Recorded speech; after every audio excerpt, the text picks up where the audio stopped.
Hallo und herzlich willkommen. Heute befinden wir uns in der Villa Tourouse Wohnung 1 in Sellin. Die Wohnung ist 70 Quadratmeter groß und für 4 Personen buchbar. Wir befinden uns jetzt hier in dem schönen, geräumigen Wohnzimmer mit offener Küche. Auch hier finden Sie alles, was Sie für den Aufenthalt brauchen. Geschirrspüler, Herd, eine schöne Jura-Kaffeemaschine, Kaffeesat bei uns im Büro. Dann für die kuscheligen Stunden zu zweit haben wir eine schöne Kuschelecke und für die kalten Tage haben wir einen Kamin. Da können Sie gerne das Kaminholz bei uns dazu buchen, einfach Bescheid sagen und wir liefern Ihnen den dann einmal in die Wohnung. Dann gehen wir einmal in das erste Schlafzimmer.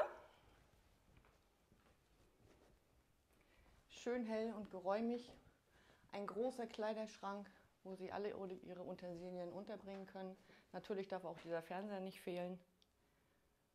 Und wenn Sie gerne die Betten so vorfinden wollen, wie Sie sie jetzt vorfinden, einfach das Wäschepaket dazu buchen und dann haben Sie das auch so schick. Dann folgen Sie mir einmal in das zweite Schlafzimmer.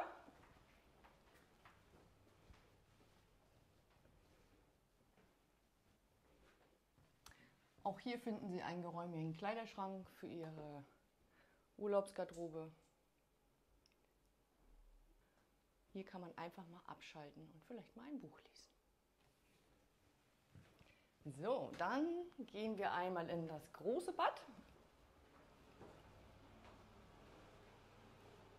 mit geräumiger Dusche, Waschbecken, Handtuchhalter, alles was man so braucht. Und wenn die Damen mal wieder ein bisschen länger brauchen und die Herren ungeduldig werden, gibt es auch ein Gäste-WC, wo man sich dann mal fix fertig machen kann.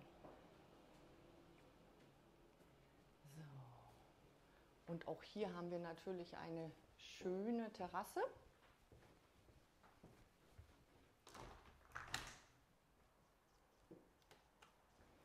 So. Morgendliche Sonne und abendliche Sonne. Ein Strandkorb, ein Sonnenschirm. Es fehlt an nichts. Ja, ich hoffe, es hat Ihnen gefallen. Mit diesem Ausblick auf der Terrasse möchte ich mich von Ihnen verabschieden und ich hoffe, wir sehen uns. Bis dann. Tschüss, tschüss.